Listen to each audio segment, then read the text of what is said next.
નમસ્કાર વિદ્યાર્થી મિત્રો, આજે આપણે 12.2 આપણે એમાં એક દાખલો આપણે બાકી રહી ગયો છે ખાલી જગ્યા, એ પૂરું કરી દઈએ. આપણે 1 થી 13 દાખલા ગણા, એક ખાલી જગ્યા બાકી હતી, આપણે એ ખાલી જગ્યા લઈ લઈએ. એના પછી 12.3 માં જે આપણે સૂત્રો છે, ઉદાહરણ દાખલા છે, એ લઈ લઈએ છીએ. ઓકે, તો લઈએ. નીચેનામાં સાચા જવાબ આગળ નિશાની કરો. r ત્રિજ્યાવાળા વર્તુળનો વૃત્તાંશ આગળનો ખૂણો p અંશ હોય તો વૃત્તાંશ ક્ષેત્રફળ ખાલી જગ્યા થાય. ચાલો, તો ત્રિજ્યા r બરાબર કેપિટલ R છે, વૃત્તાંશ થીટા બરાબર p અંશ છે, બરાબર છે.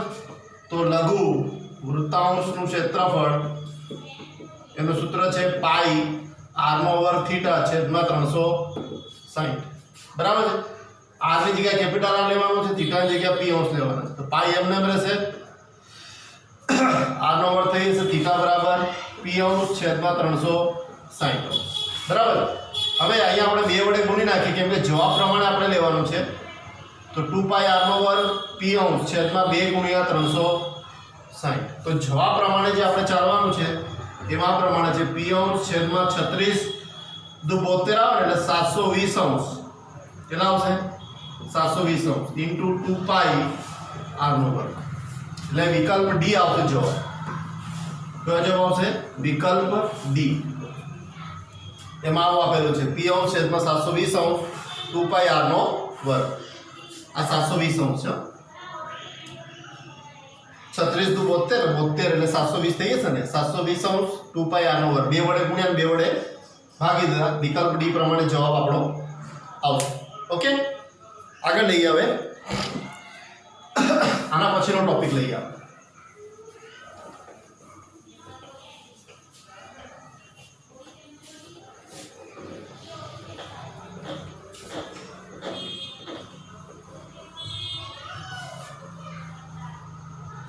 આગળ લઈએ આપણે સંયોજિત સમતલ આકૃતિઓનું ક્ષેત્રફળ. સંયોજિત સમતલ આકૃતિઓનું ક્ષેત્રફળ એટલે આપણે શું કરીશું? અહીંયા જો અમુક વાર તમે આકૃતિ જોઈ હશે કે તમે કોઈ પણ ચોરસ લો, લંબચોરસ લો. માન લો કે એક ચોરસ લઈએ, તેના પર એક વર્તુળ આપણે ગોઠવી દઈએ, બરાબર છે. તો આપણે એક આશું બની કે આપણે એક ચોક્કસ સંયોજિત આકૃતિ બની ગઈ, બરાબર છે. નીચે ચોરસ છે, ઉપર શું છે? વર્તુળ છે. એ રીતે એક ચોરસ લઈએ, એની ઉપર બીજું ચોરસ ગોઠવી દઈએ, બરાબર છે. અને એક ચોરસ લઈએ, એની ઉપર બીજું અર્ધવર્તુળ આપણે ગોઠવી દઈએ, તો પણ શું મળે છે? એક સંયોજિત આકૃતિ બને છે. તો એ સંયોજિત આકૃતિનું ક્ષેત્રફળ આપણે કઈ રીતે મેળવવાનું છે એની વાત આપણે ટોપિકમાં કરવાની છે. ચાલો, તો આપણે કયા કયા ભૂમિતિ આકૃતિઓનો ઉપયોગ કરી શકીએ? તો પહેલું છે ચોરસ, લંબચોરસ છે, પછી છે વર્તુળ, બરાબર ને. આપણે જોયું ચોરસ, લંબચોરસ, વર્તુળ, વૃત્તાંશ અને વૃત્તખંડ. આ બધી જે આકૃતિઓ છે એનો આપણે જોઈશું. આમાં એક આકૃતિ પર બીજી આકૃતિ આપણે સેટ કરવાની છે, પછી બંનેના આપણે ક્ષેત્રફળ શોધવાના છે. ચાલો, તો પછી એનાથી, બરાબર છે. હવે એનાથી જે બંધ આકૃતિઓ બને એ કયા કયા પ્રકારની હોઈ શકે એ લઈ લઈએ આપણે. તો પહેલું છે બગીચામાં ફૂલોની ક્યારી.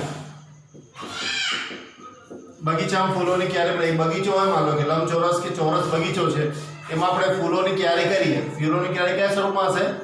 વર્તુળ સ્વરૂપમાં.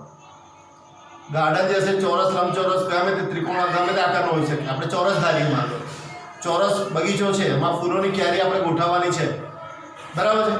તો ચોરસની અંદર શું ગોઠવ્યું આપણે? વર્તુળ ગોઠવ્યું. તો એ પણ શું બની ગઈ? એક સંયોજિત આકૃતિ બની ગઈ ને. ચાલો, પછી બગીચામાં ફૂલોની ક્યારી, પછી બીજું લઈએ રૂમાલની ભાત. રૂમાલની ભાત એટલે કે રૂમાલની અંદર તમે અલગ અલગ પ્રકારના ડ્રોઈંગ્સ બનાવી શકો, બરાબર છે. માનો રૂમાલ લઈએ આપણે, ચોરસ કે લંબચોરસ, પછી ચોરસ ઉપયોગ કરીએ આપણે. એની અંદર અલગ અલગ પ્રકારની ડિઝાઇન આપણે બનાવી દઈએ, વર્તુળ બનાવી દઈએ, ચોરસ બનાવી દઈએ, અંદર ડિઝાઇન આપણે બનાવી દઈએ, તો એ પણ સંયોજિત આકૃતિ બની શકે, બરાબર છે. પછી ટેબલનું આવરણ,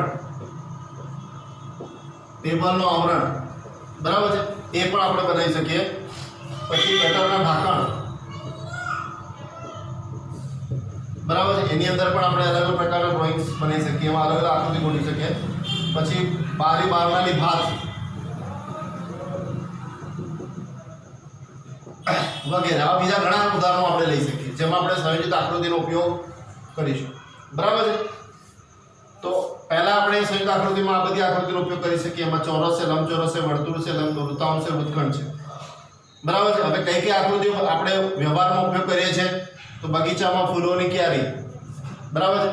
રૂમાલની ભાત છે, રૂમાલ લઈએ એની અંદર અલગ પ્રકારના આપણે ડ્રોઈંગ બનાવીએ એ રૂમાલની ભાત છે. પછી ટેબલનું આવરણ, ટેબલની ઉપર આપણે આવરણ ગોઠવેલું હોય એમાં અલગ પ્રકાર. પછી કટરના ઢાંકણની વાત કરીએ આપણે, એમાં પણ અલગ ડિઝાઇન આપણે જોઈ શકીએ. પછી બારી બારણાની ભાગ, બરાબર. બારી બારણાનો જે ભાગ છે આપણે બનાવીએ છીએ એ બારી બારણાની ભાત વગેરે. ઓકે. તો આ બધા ઉદાહરણો છે. આપણે ઉદાહરણ દાખલા લઈએ છીએ, 2 દાખલા ઉદાહરણ લઈએ, એના પછી આપણે સ્વાધ્યાયના દાખલા લઈશું. ઓકે. લઈએ આજે આપણે ઉદાહરણ દાખલા બનાવીએ છીએ, એના પછી સ્વાધ્યાયના લઈશું.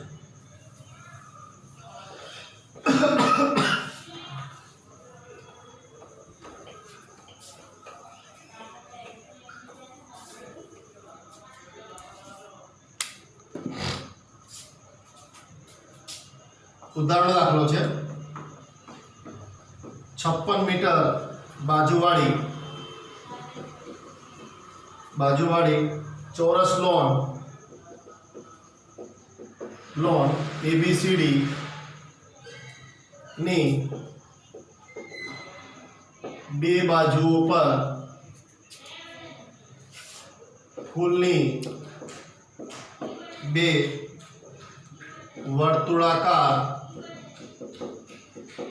ક્યારી આકૃતિમાં બતાવી છે તે રીતે બનાવો. બનાવી છે. ઓકે. જો ચોરસ લોનના વિકર્ણનું છેદબિંદુ OA ફૂલની વર્તુળાકાર ક્યારીનું કેન્દ્ર હોય તો લોન અને ફૂલની ક્યારીના ક્ષેત્રફળનો સરવાળો શું? બરાબર. ચાલો અહીંયા આકૃતિ આપણે આ પ્રમાણે છે.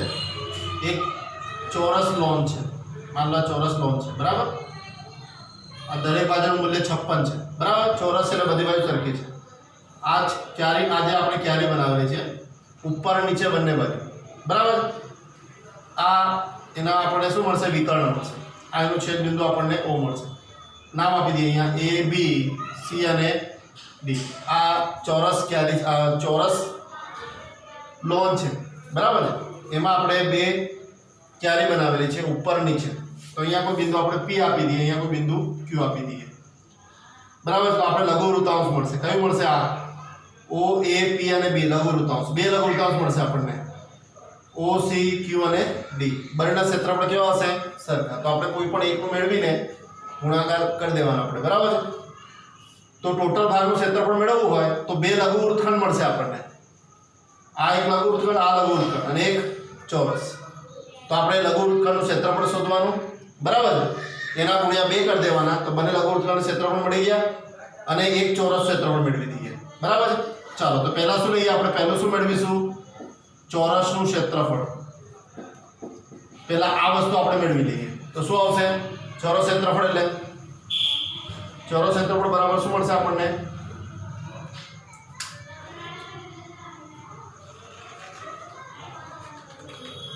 ચોરસનું ક્ષેત્રફળ બરાબર બાજુનો વર્ગ. ચોરસ ક્ષેત્રફળ બરાબર શું આવશે? બાજુનો વર્ગ. બાજુ એટલે કેટલી આપેલી? 56 જ છે. બધી બાજુનું મૂલ્ય સરખું જ મળશે આપણને. તો 56 ગુણ્યા 56 2 વાર ગુણાકાર કરો તો કેટલા મળશે આપણને? બંનેનો ગુણાકાર 31 36 ગુણાકાર કરી દેવાનો. ચાલો ચોરસ ક્ષેત્રફળ મળી ગયું. હવે આપણે શું મેળવવાનું છે? બીજું, બરાબર, ચોરસ ક્ષેત્રફળ મળી ગયું ટોટલ આપણને 56 56 જ મૂલ્ય છે. તો પહેલા આપણે શું મેળવી લઈએ, AOB લઈએ.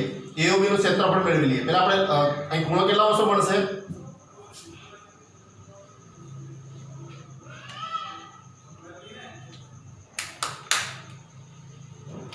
અહીંયા થીટા આપણે ખૂણા કેટલો મળશે, 90 અંશ મળશે. બરાબર છે. તો લઘુ વૃત્તાંશ નું ક્ષેત્રફળ બરાબર પાઈ r નો વર્ગ થીટા છેદમાં 360 આવશે. બરાબર છે. તો પહેલા આપણે ત્રિજ્યા મેળવી લઈએ, એના પછી આગળ લઈશું. ચાલો, પાઈ બરાબર 22 સપ્તમાંશ લેવાના છે. r નો વર્ગ બરાબર, r નો વર્ગ મેળવવો હોય તો આપણે ત્રિકોણ AOB નું ક્ષેત્રફળ મેળવી લઈએ. શું મળશે, 1/2 પાયો ગુણ્યા વેધ 1/2. પાયો એટલે OA ગુણ્યા OB. બરાબર છે. તો શું આવશે, r * r 1/2 r નો વર્ગ મળશે ને અહીંયા આપણને, એટલે r નો વર્ગ છેદમાં 2 મળશે. બરાબર છે. તો ટોટલ r નો વર્ગ આપણે જોઈ શકીશું અહીંયા પાયથાગોરસનો પ્રમેયનો ઉપયોગ કરીએ તો ત્રિકોણ AOB માં શું આવશે, કાટખૂણો આપણે O છે તો AB નો વર્ગ બરાબર OA નો વર્ગ વત્તા OB નો વર્ગ આવશે. OA બરાબર AB એટલે 56 નો વર્ગ આવશે ને, OA એટલે r નો વર્ગ વત્તા r નો વર્ગ. 56 નો વર્ગ કેટલો મળ્યો આપણને, 31 36. ના હોય તો ગુણાકાર કરીને ચેક કરી લેવાનો. 56 * 56 કરો, 5 × 30, 5 × 5 = 28, 8 × 6 = 36. બરાબર છે. તો કેટલા આવશે, અહીંયા 0 લઈએ, 5 × 3 3, 5 × 28 આવશે, 6 × 36, 6 × 5 = 33 આવશે. કેટલા મળશે અહીંયા, 6 3 11 1 31 36. ઓકે, ચાલો. તો કેટલા મળ્યા અહીંયા, 56 નો વર્ગ 31 એટલે 2 r નો વર્ગ, r નો વર્ગ 2 વખત છે ને, અહીં કેટલા મળ્યા, 56 નો વર્ગ એટલે 31 36. તો r નો વર્ગ બરાબર કેટલા મળશે આપણને, 31 36 ભાગ્યા 2 મળશે. આનું અડધું કરીએ તો કેટલા મળશે, 2 × 2 1 વધ્યા, 2 × 5 10, 1 વધ્યા, 2 × 6 12, 1 2 × 8 16 એટલે 15 68 આટલા સેન્ટીમીટર. બરાબર, આટલા સેન્ટીમીટર આપણને મળ્યા. કેટલા મળ્યા, 15 68. તો આમાં કિંમત મૂકી દઈએ આપણે, r નો વર્ગ છેદમાં 2 કરી દો, 15 68 ભાગ્યા 2 કરો, આનું અડધું કરો તો 15 68 ભાગ્યા 2 કરો, 2 × 7 14, 1 વધ્યા 16, 2 × 8 16, કેટલા વધ્યા 8, 2 × 4 8 એટલે કેટલા આવશે, 784 સેન્ટીમીટર સ્ક્વેર. એટલે AOB નું ક્ષેત્રફળ મળી ગયું, r નો વર્ગ પણ મળી ગયા. ચાલો, તો કિંમત મૂકી દઈએ ડાયરેક્ટ આપણે અહીંયા. r નો વર્ગ બરાબર કેટલા મળ્યા આપણને, 15 68. થીટા બરાબર 90 છેદમાં 360. અહીંયા ચોરસમાં વિકર્ણાકાર શું બને છે, કાટખૂણો બને છે અહીંયા. તો 90 ચોક આવશે અહીંયા. બરાબર, 90 ચોક. અહીંયા 2 દુ 4, 2 × 11 આવશે. અહીંયા 2 વડે ભાગ ચલાવો તો 2 × 7 14, 1 વધ્યા, 2 × 8 16, 2 × 4 8 એટલે કેટલા મળે, 7 વડે ભાગ ચાલશે, 7 × 7 7 × 7 ભાગ ચાલશે અહીંયા, 7 × 7 7 × 7 7 દુ 14. તો 11 × 112 કરો, 11 × 112 કરીએ તો કેટલા મળશે, 11 × 112 કરો તો કેટલા મળશે આપણને, 12 32 આટલા સેન્ટીમીટર સ્ક્વેર મળશે. ગુણાકાર કરીને જોઈ લેવાનો આપણે, 12 32 આટલા સેન્ટીમીટર સ્ક્વેર. બરાબર છે. તો આપણે લઘુ વૃત્તખંડનું ક્ષેત્રફળ બરાબર શું આવશે, લઘુ વૃત્તખંડનું ક્ષેત્રફળ બરાબર લઘુ વૃત્તાંશનું ક્ષેત્રફળ માઈનસ ત્રિકોણ AOB નું ક્ષેત્રફળ. તો કેટલા મળે, લઘુ વૃત્તાંશ ક્ષેત્રફળ આપણને 12 32 માઈનસ ત્રિકોણ AOB નું ક્ષેત્રફળ કેટલા મળે આપણને, 784. તો 12 32 માંથી 784 બાદ કરીએ કેટલા આવશે, 12 માંથી 4 એટલે 8 આવશે, 1 10 12 12 માંથી 4 11 માંથી કેટલા 448 આટલા સેન્ટીમીટર સ્ક્વેર. કોનું મળ્યું, લઘુ વૃત્તખંડનું ક્ષેત્રફળ. ચલો ફરી લઈ લઈએ આપણે. ચોરસનું ક્ષેત્રફળ પહેલા આપણે મેળવી દેવાનું. એટલે બાજુનો વર્ગ 56 નો વર્ગ કરો તો 31 36 આવશે. બરાબર. હવે આપણે લઘુ વૃત્તનું ક્ષેત્રફળ મેળવવાનું આવે. એટલે કયું? OAPB નું ક્ષેત્રફળ ટોટલ. તો પાયાનો વર્ગ થીટા છેદમાં 360. પહેલા આપણે સાદુરૂપ આપી દઈએ. ત્રિકોણ AOB નું ક્ષેત્રફળ યુક્તાંશ પાયો ગુણ્યા વેધ. પાયો કયો થશે આમાં? OA અને OB શું થશે? પાયો અને વેધ થશે. આ કર્ણ થશે. r નો વર્ગ મળશે. બરાબર. r નો વર્ગ મૂલ્ય કઈ રીતે મળશે? તો ત્રિકોણ AOB માં કાટનો ત્રિકોણ છે, બરાબર છે. તો AB નો વર્ગ બરાબર OA નો વર્ગ વત્તા OB નો. આ બંનેનો મૂલ્ય કઈ છે? વર્તુળની ત્રિજ્યાઓ છે ને. તો કેટલા મળશે? r નો વર્ગ વત્તા r નો વર્ગ એટલે 2r નો વર્ગ 31 36. બે વડે ભાગી નાખો 1568 મળશે. તો 1568 ભાગ્યા 2 કરો તો 784 મળશે. એટલે ત્રિકોણ AOB નું ક્ષેત્રફળ કેટલું મળ્યું આપણને? 784. અને r નો વર્ગ બરાબર કેટલા મળ્યા? 1568. તો આમાં r નો વર્ગ 1568 થીટા બરાબર 90 ભાગ્યા 360. 90 ભાગ્યા 4 કરો તો 360. બે વડે ભાગ ચલાવો અહીંયા. તો 2 દુ 4 અહીં ભાગ 11 આવશે. અહીં બે વડે ભાગ ચલાવો તો 784 આવશે. 7 વડે ભાગ ચલાવો તો કેટલા આવશે? 112. 112 ગુણ્યા 11 કરો તો 12 32 સેન્ટીમીટર સ્ક્વેર આવશે. લઘુ વૃત્તખંડનું ક્ષેત્રફળ, લઘુ વૃત્તનું ક્ષેત્રફળ માઈનસ ત્રિકોણ AOB નું ક્ષેત્રફળ 12 32 784 બાદ કરી દો એટલે 448 સેન્ટીમીટર. હવે આપણે મેળવવાનું શું છે? ટોટલનો સરવાળો. બરાબર છે. ટોટલ સરવાળો શોધવાનો છે. ટોટલ સરવાળો એટલે શું આવે? તો બે લઘુ વૃત્તખંડ છે અને એક ચોરસ છે. એ બધાનો શું કરી દેવાનું આપણે? સરવાળો. તો લઈએ કુલ ક્ષેત્રફળ લખી દઈએ હવે ડાયરેક્ટ આપણે. ચોરસ ક્ષેત્રફળ તો મળી ગયું. બરાબર. ચાલો તો કુલ ક્ષેત્રફળોનો કુલ સરવાળો લઈએ આપણે. ક્ષેત્રફળોનો કુલ સરવાળો. તો ચાલો લઘુ વૃત્તખંડ કેટલા છે? તો 2 છે ને, 1 અને આ 2. તો 2 ગુણ્યા લઘુ વૃત્તખંડનું ક્ષેત્રફળ વત્તા ચોરસનું ક્ષેત્રફળ. ચોરસનું ક્ષેત્રફળ 2 ગુણ્યા લઘુ વૃત્તનું ક્ષેત્રફળ કેટલું મળ્યું? 448 વત્તા ચોરસ ક્ષેત્રફળ કેટલું મળ્યું આપણને? 31 36 ને. ચાલો ગુણાકાર કરો. 2 8 16 1 2 ચોક 8 9 2 ચોક 8 ને 31 36 સરવાળો કરો. 31 36 896 6 6 12 1 9 ને 4 13 9 ને 12 13 આવશે ને.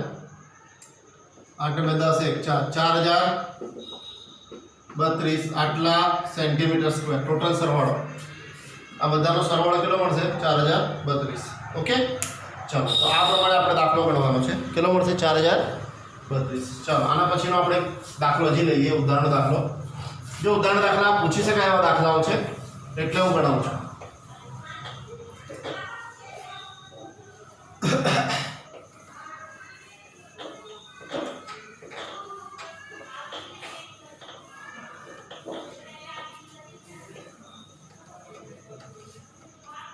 એક ઉદાહરણ દાખલો હજી લઈ લઈએ આપણે. બીજો છે આકૃતિમાં દર્શાવ્યા પ્રમાણે ના 14 સેન્ટીમીટર બાજુવાળા ચોરસ ABCD માં આવેલ રંગીન પ્રદેશનું ક્ષેત્રફળ શોધો. બરાબર છે. અહીં ચોરસ આપેલું છે આપણને. બાજુ લંબાઈ 14 સેન્ટીમીટર છે. તમને ખબર ચોરસ એટલે બધી બાજુ કેવી હોય? સરખી. નામકરણ કરી દઈએ. A B C અને D છે.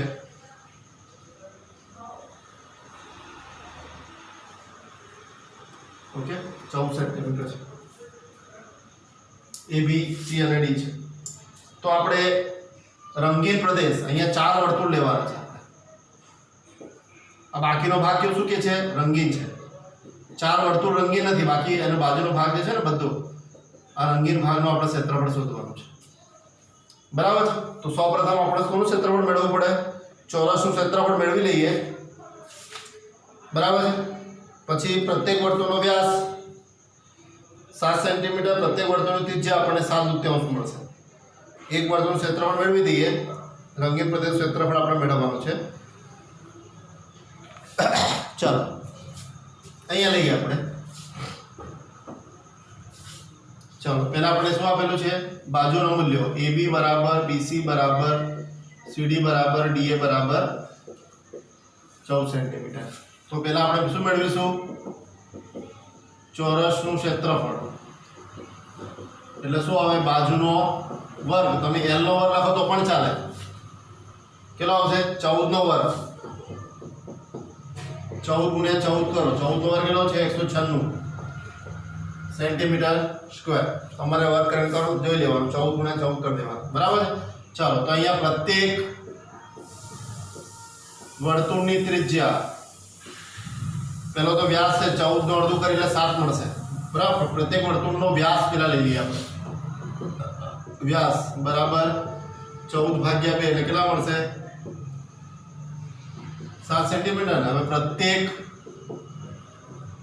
વર્તુળની ત્રિજ્યા આનું પણ અડધું કરી દેવાનું એટલે 7/2 સેન્ટીમીટર થશે. ચાલો તો આપણે લઈએ એક વર્તુળનું ક્ષેત્રફળ મેળવી લો. એક વર્તુળનું ક્ષેત્રફળ પાઈ r નો વર્ગ 22/7 r બરાબર કેટલા છે? 7/2 નો વર્ગ આવશે ને. 22 ભાગ્યા 7 7 ભાગ્યા 2 7 ભાગ્યા 2 આવશે ને. 7 7 ઉડી ગયા. 11 આવશે. 11 7 77 ભાગ્યા 2 આટલા સેન્ટીમીટર છે. તો ટોટલ 4 વર્તુળનું ક્ષેત્રફળ 4 ગુણ્યા 77 ભાગ્યા 2 આવશે ને. 2 દુ 4 2 7 14 2 7 14 15 54 સેન્ટીમીટર સ્ક્વેર મળ્યા. 77 ગુણ્યા 2 કરી દો 154 સેન્ટીમીટર સ્ક્વેર. તો રંગીન ભાગનું ક્ષેત્રફળ મેળવવું હોય, રંગીન ભાગનું ક્ષેત્રફળ મેળવવું હોય તો ચોરસનું જે ક્ષેત્રફળ મળ્યું ને એમાંથી 4 વર્તુળનું ક્ષેત્રફળ બાદ કરી દો. બાકીનું ભાગનું ક્ષેત્રફળ મેળવો. ટોટલ ચોરસનું જે ક્ષેત્રફળ છે એમાંથી 4 રંગીન ભાગના જે ક્ષેત્રફળ છે ને એના ક્ષેત્રફળ માઇનસ કરી દો. ચલો ચોરસ ક્ષેત્રફળ કેટલું છે આપણે મળ્યું? ચોરસ ક્ષેત્રફળ કેટલું મળ્યું આપણને? 196 મળ્યા. બરાબર છે? 196 ઓછા કેટલા મળ્યા? 154. કેટલા આવશે? 2 4 42 સેન્ટીમીટર સ્ક્વેર. ઓકે, આ આપણને ટોટલ આન્સર મળ્યો. ઓકે, તો આ રંગીન પ્રદેશ ક્ષેત્રફળ. જો આને લગતા બીજા દાખલાઓ તમને હોમવર્કમાં આપું છું ગણવા માટે, એ તમારે મને ગણીને વોટ્સઅપ પર મોકલી આપવાનું છે. એમાં થોડી સંખ્યાઓ ચેન્જ હશે, બાકી દાખલો આ રીતનો છે. થોડી રીત પણ આ રીતની છે, ખાલી સંખ્યા ચેન્જ હશે. ઓકે, એટલે તમે જાતે પણ પ્રેક્ટિસ કરો અને વોટ્સઅપ પર મોકલી આપજો. ઓકે, આટલું કહી વિરમું છું. જય હિન્દ, જય ભારત.